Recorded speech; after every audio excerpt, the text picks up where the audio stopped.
Bonjour à tous, nous poursuivons aujourd'hui avec la 6e Mishnah du 7e Perek de Masechet Eruvin. La Mishnah demande cette fois-ci Ketzad Mishtatfim Bamavoy. Nous avons vu dans un Mavoy, lorsqu'il y a une impasse et qu'il y a plusieurs cours, au moins 2 cours qui ont une porte dans cette impasse, c'est le Mavoy. Pour pouvoir porter dans le Mavoy, il faut faire un Shitouf, s'associer, Shitoufé Mevohot. Nous avons vu que pour les cours, lorsqu'il y a plusieurs maisons qui ont une porte dans une cour, pour pouvoir porter dans la cour tous ceux qui ont une porte, tous ceux qui ont une maison, il faudra faire un Eruv Chatzerot. Et pour le Mavoy, c'est-à-dire les cours qui donnent dans une impasse avant de sortir vers le Reshut Arabim, le domaine public, donc là, nous avons vu que il faut faire un Shitouf Mevohot, s'associer. Et donc la Mishnah pose la question Ketzad Mishtatfim Bamavoy. Comment va-t-on s'associer, le fameux Shitouf du Mavoy? Alors la Mishnah va nous dire Maniach et Achavit. Il va poser un tonneau, Veomer, et il va dire, c'est-à-dire, jusqu'à présent nous avons vu que pour s'associer, chacun doit participer, chacun doit donner quelque chose, doit mettre quelque chose dans le Keli, dans lequel on va entreposer le Eruv. Mais il y a une autre possibilité, c'est qu'il y a quelqu'un qui va lui offrir, entre guillemets, aux autres. Il va poser Chavit, un tonneau, qui est bien sûr plein. Veomer, il va dire Arezo l'école bnei Mavoy. Je donne, je permets à chacun de prendre possession d'une partie de ce tonneau. Et donc maintenant, ce qui se trouve dedans appartient à tout le monde et ce sera le Eruv pour le Mavoy. Les Mefarshim disent, bien sûr que pour un Eruvé Chatzerot, c'est aussi valable, mais même Shitoufé Mevohot, j'aurais pu croire que non. J'aurais pu croire que même si on est proche de ceux qui habitent dans la même cour, mais on ne sera pas proche de ceux qui habitent dans une cour que on ne connaît pas vraiment les habitants des autres cours, même s'ils ont tous la même sortie par le Mavoy. Eh bien la Mishnah vient nous dire que non, même dans ce cas-là, on pourra donc s'associer de cette manière, c'est qu'il y a une personne qui offre pour tout le monde, mais comment les autres vont faire un kinyan? Alors, Umezake lahem, il va demander à une tierce personne de faire un kinyan, c'est-à-dire de lever, de faire un acte d'acquisition pour tous les habitants de ce Mavoy, tous ceux qui ont une porte qui donne dans la cour, qui donne dans le Mavoy.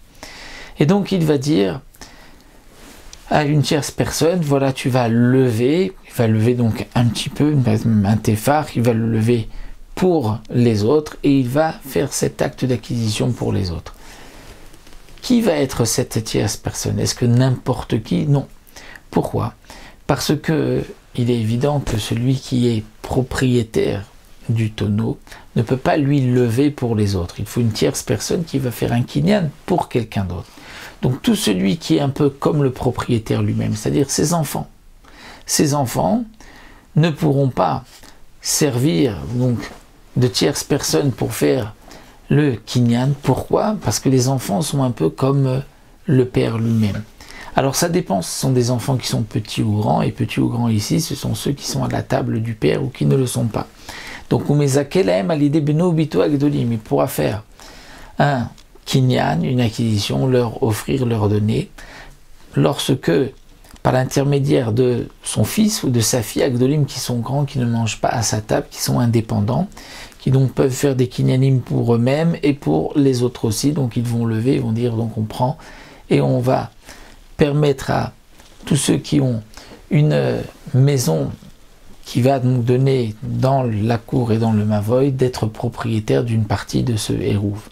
Donc par ses enfants grands, validé Avdov Shifrato Ivrim, où son esclave et sa servante juive bien sûr à Ivrim, parce que s'ils sont Kenaanim, donc c'est comme lui, c'est comme sa main, validé Ishto, et par l'intermédiaire de sa femme aussi, Aval, mais il ne pourra pas, ni par ses enfants qui sont petits, et ni par ses esclaves et servantes non juifs Kenaanim, puisque nous avons vu qu'ils ont Yadam, leur main, c'est comme la main du propriétaire, Mipne chez Yadan Keyado, leur main est comme sa main à lui, Donc lui, il ne peut pas faire de kinyan pour les autres, ce n'est pas une zechia. Zechia, c'est de dire, voilà, toi, tu vas lever ce qui m'appartient et tu vas l'acquérir pour quelqu'un d'autre. Donc il faut que ce soit quelqu'un de différent. Donc la Mishnah nous a dit qu'on peut aussi, dans le Shituf Mevot, s'associer de cette manière, même si ce qui était dedans appartenait à une seule personne, il peut offrir aux autres, à condition de faire ce kinyan par ce zachin, la dame shalobefanav, c'est-à-dire même s'ils ne sont pas présents, ils sont contents, ils sont d'accord que l'on fasse le hérouve pour eux, et donc c'est à leur avantage, ceci est permis.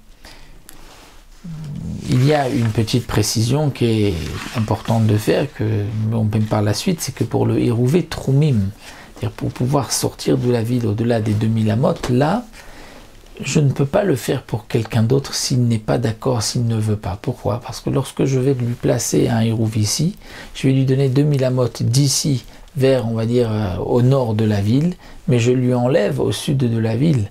Avant, il pouvait aller 2000 amot au nord, 2000 amot au sud. Maintenant que je lui ai mis un hérouve au nord, il ne pourra plus aller au sud, puisque c'est là-bas qu'il passe Shabbat. Donc là, je ne pourrai pas le faire sans son consentement, puisque c'est lui causer du tort. Mais dans Shitufé Mevot, c'est lui apporter quelque chose de positif, et donc ça c'est possible par l'intermédiaire de quelqu'un d'autre, comme nous l'avons vu dans la Mishnah.